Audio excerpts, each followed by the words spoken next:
तो भाई भगवा और हिजाब की लड़ाई नई नई है आई, तो सवाल तो ये है कि पहले कहां थे भाई। नमस्कार, आप देख रहे हैं दिनेश टॉक्स। इसे देखना तो बनता है। तो ये वीडियो काफी ज्यादा सेंसिटिव है, तो इसे सेंसिटिव होके ही सुनना।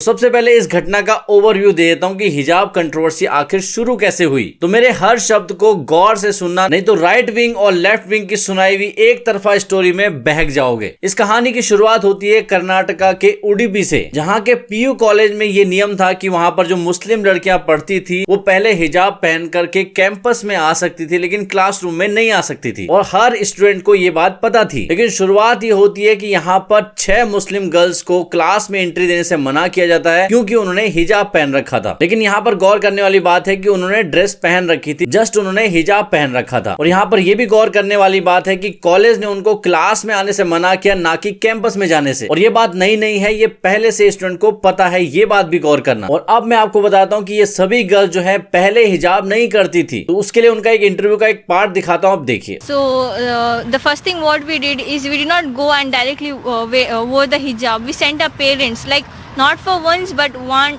2, 3 times they went to the principal. They tried to convince him to allow us to wear hijab. So but he was not giving any proper response. He was not he did not give any, he just told that he'll call us and he'll speak to us, but he did not call us. He did not discuss anything with us. So then we started wearing hijab. So from that time we are not allowed to enter the class. Okay, how many days has it been so far? It's been 15 to 20 days.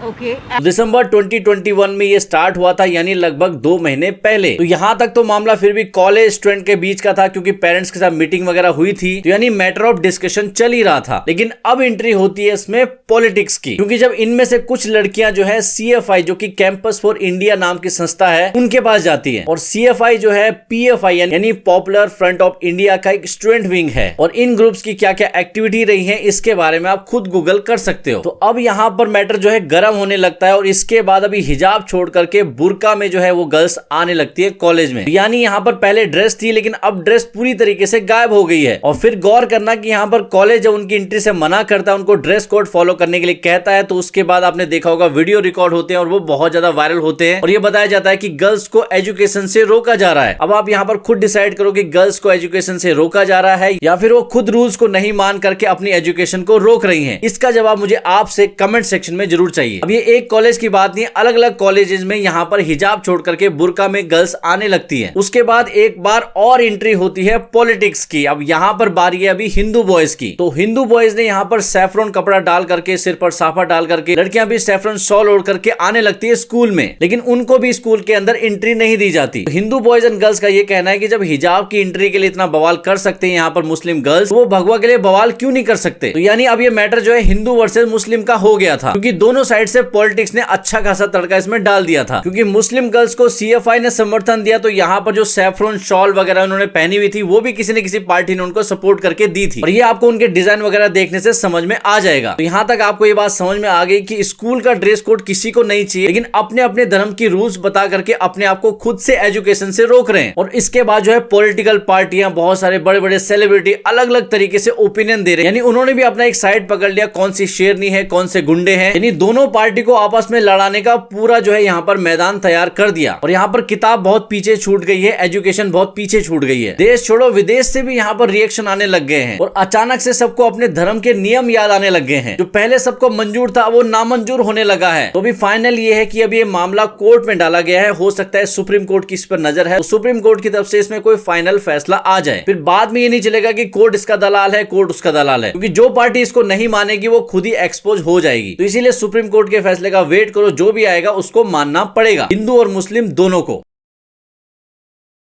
Article 25 से 28 के बीच में यहाँ पर धार्मिक स्वतंत्रता का अधिकार दिया गया है, लेकिन कंडीशन अप्लाई के साथ, यानी कि हर आदमी अपने धर्म को मान सकता है, उसकी प्रैक्टिस को फॉलो कर सकता है अपने तरीके से। लेकिन कंडीशन अप्लाई ये है कि यहाँ पर पब्लिक ऑर्डर, मोरालिटी और हेल्थ का इश्यू नहीं होना चाहिए। अगर ऐसा हुआ तो सरकार उस रिलीजियस प्रैक्टिस को रेगुलेट भी कर सकती है, रिस्ट्रिक्ट भी कर सकती है। तो मोरालिटी और हेल्थ का इश्यू तो यहाँ पर नजर नहीं आता, लेकिन पब्लिक ऑर्डर का आप देख सकते हो कि देश में कितना ज्यादा शांति का माहौल हो गया है, क्योंकि यहाँ पर चिल्ला चिल्ला के जो नारेबाजी नारेबाजी चल रही है वहां तक तो सब सीमित है, क्योंकि प्रोटेस्ट में चिल्ला के ही नारेबाजी की जाती है। अब यहाँ पर क्योंकि हिंदू मुस्लिम के प्रोटेस्ट चल रहे हैं, तो यहाँ पर मुस्लिम की तरफ से अल्लाह अकबर और हिंदुओं की तरफ से जय श्री राम के नारे लगाए जा रहे हैं, लेकिन यहाँ पर कोई भी वायलेंस नहीं थी। लेकिन अब आपको मैं कुछ वीडियो दिखाता हूँ जहाँ पर वायलेंस स्टार्ट हो चुकी है देश के अंदर। The said order of the Karnataka government is clearly violative of the Article 91 Part A of the Constitution of India. Apart from that, it is also violative of the Article 21 of the Constitution of India.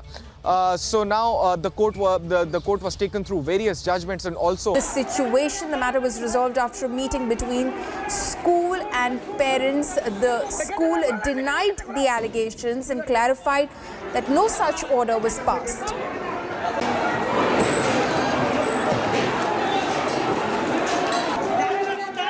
तो यानी कि यहाँ पर जो नारेबाजी वाला protest चल रहा था वो वायलेंस में तब्दील हो चुका है। तो ये चीज आप राइट विंग और लेफ्ट विंग बन के मत सोचना, नहीं तो आप फिर से बहक जाओगे। का लॉजिक और सेंस क्या कहता है उसके बेस पे डिसाइड करना, और जो भी डिसाइड हो कमेंट सेक्शन में बता देना।